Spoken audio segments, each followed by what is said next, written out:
Do you believe Eddie Murphy was going to find a book to read at 4 in the morning with his wife gone out overseas? Man. I mean, just from your experience. Eddie Murphy, that's bullshit. I'm Eddie Murphy. I watch all this movie, man, but man, you don't accidentally pick up a transvestite. You know what I'm saying? You guys, the internet is saying Eddie Murphy. I love my wife, and I'm not gay, and I'm not, you know, and that's what's weird about this, to have your sexuality question and your moral fiber question and all that, when all I was doing was trying to be nice to somebody. Eddie Murphy tells E.T. that his wife and children were out of town, says he wanted something to read and went to a late-night newsstand. He stopped here and picked up the suspected transsexual at 4:45 in the morning.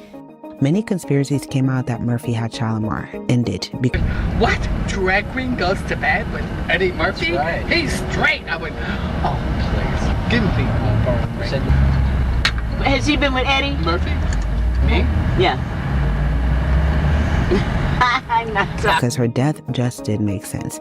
Yo, the streets of the internet are on fire. People are saying Eddie Murphy might have been involved in the shady death of a trans woman named Shalimar back in 1997. Now there's leaked footage showing Eddie with her not long before she died under seriously suspicious circumstances. Shalimar was a known figure in LA's underground back in the day, and this old mystery is coming back with a vengeance. Fresh clips of Eddie and Shalimar just dropped, and they're not the only bombshells. More old, grainy footage just surfaced showing other trans women from that same scene. They're now claiming Eddie and other big-name Hollywood dudes paid them hush money to stay quiet. What were they hiding? But wait, it goes deeper.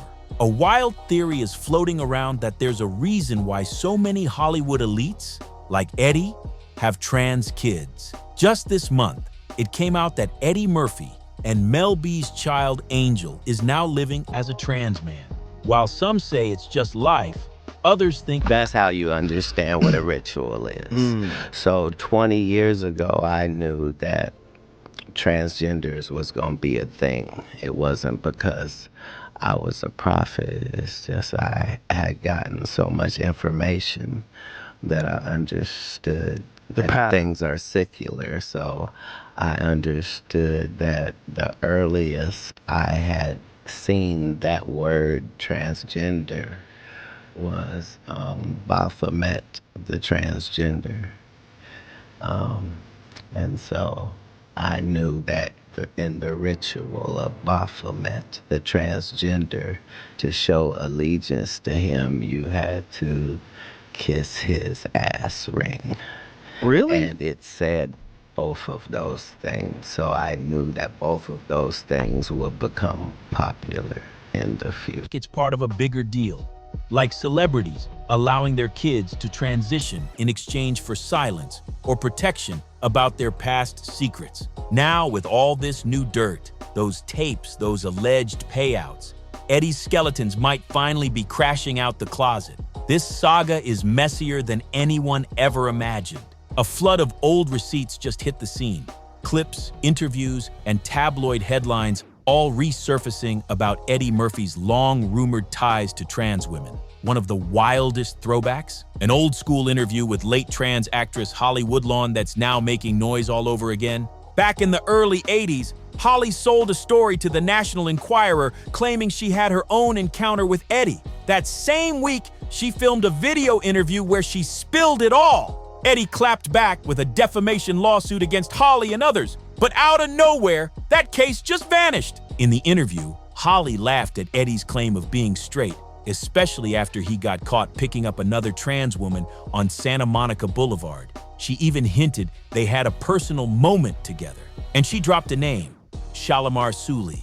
While talking about another trans woman Eddie allegedly picked up around 4 a.m. Now here's where it gets wild. An old paparazzi clip just came out showing police pulling Eddie over, with Shalimar sitting shotgun. She was 20 at the time, already known on the scene. Shalimar Suli, born in Samoa, once held the title of Miss Island Queen back in '93. She moved to LA chasing fashion dreams, but when that didn't pan out, she ended up working the streets of Santa Monica. Eventually, LAPD knew her by name.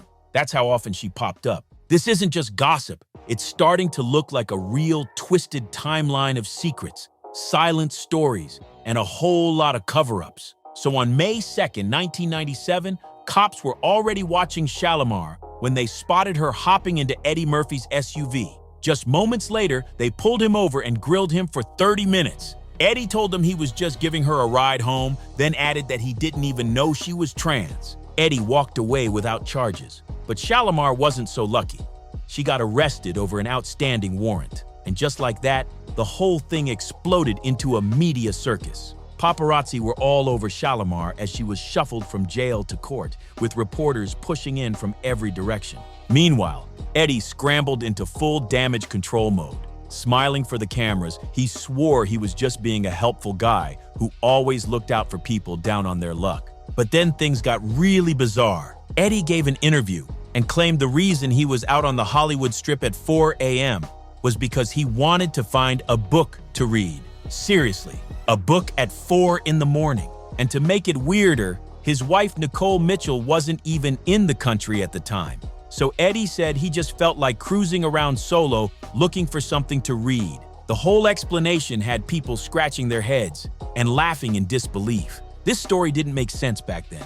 And now, with all the fresh clips and witness talk popping up, it sounds even more ridiculous. Even known pimp and street insider Ken spoke on it during his sit-down with Real Life Productions. He said flat out, Eddie knows nobody believes that 4 a.m. looking for a book excuse. But here's where it turns from messy to straight-up tragic. Almost exactly 1 year after her run-in with Eddie, on the morning of April 22, 1998, a dog walker discovered Shalimar Sully's lifeless body on the sidewalk outside her Koreatown apartment in LA.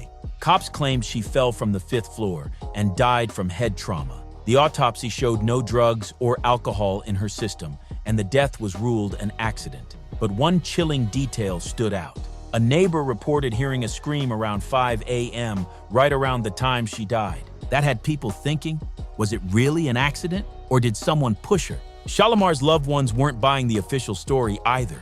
One friend, a drag performer named Viva, told the Village Voice, "Unfortunately, the cops don't want to investigate. To them, it's just another hooker." Viva was sure something foul went down, saying there's no way Shalimar just slipped, and she wasn't the only one raising questions. A bunch of the girls who worked the same strip claimed Shalimar had been getting threats ever since that Eddie situation.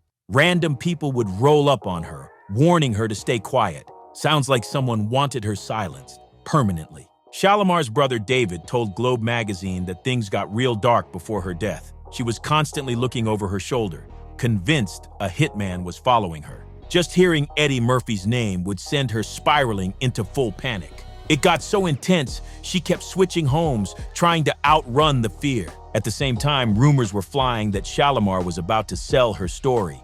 Not just about Eddie, but also other Hollywood men who were regulars with trans street workers. While locked up, she spoke to the National Enquirer, and the money they gave her was used to bail her out. In that interview, she straight up said Eddie's story was bogus, and that he clearly had other intentions when he picked her up. She even called out the exact Santa Monica spot where it happened, saying it was a well-known area for trans street workers. According to Shalimar, the only reason Eddie didn't get busted for solicitation was because he was famous. She told the Enquirer, "It's unfair. I went to jail while Eddie Murphy walked away spot-free." And it didn't stop there. Once Shalimar's story hit the headlines, dozens of other trans women started stepping forward with their own run-ins with Eddie. In response, Eddie went legal, filing million-dollar lawsuits against the Globe, National Enquirer, and even the New York Times, accusing them of spreading lies. But here's the twist.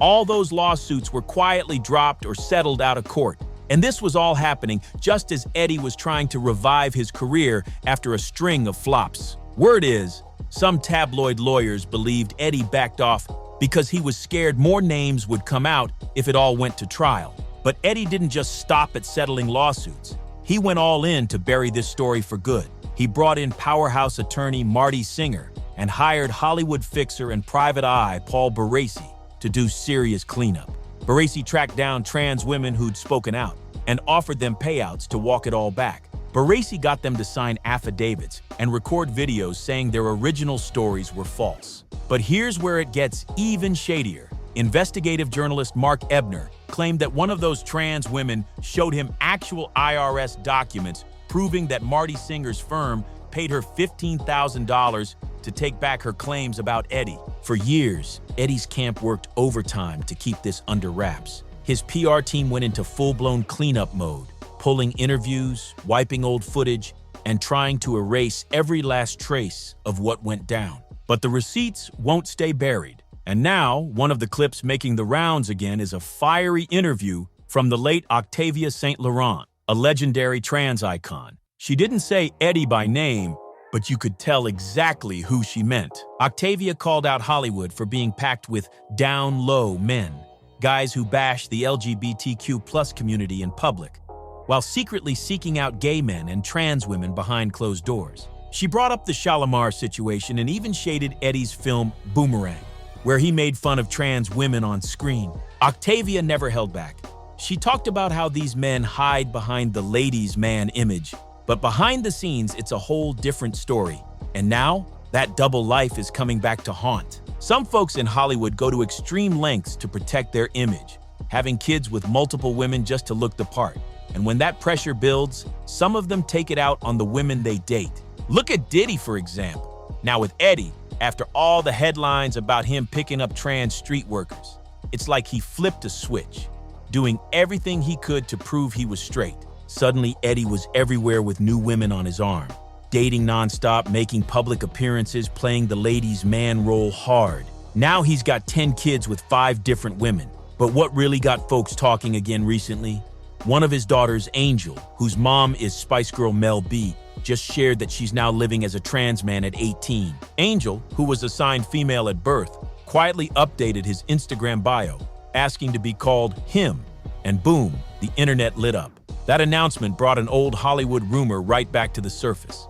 A theory claiming that certain celebs make secret deals to allow one of their kids to transition in exchange for silence or protection around past scandals. And with Eddie's past now resurfacing, people are connecting dots. Some people call it a wild conspiracy, but others swear there's something real behind it. They're pointing out how a lot more celebs seem to have trans kids compared to everyday folks. Even comedian Cat Williams chimed in recently, saying he predicted this would become a trend in Hollywood. He even hinted there might be some ritualistic, maybe even satanic side to it, tied to deals for power, protection, or fame.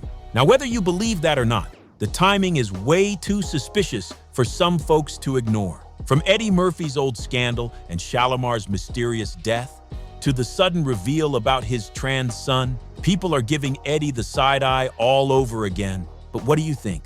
Was Shalimar's death really just an accident? Or was she silenced before she could expose more Hollywood secrets? And what about that theory? Do you think celebs are really cutting deals involving their own kids? Drop your thoughts in the comments.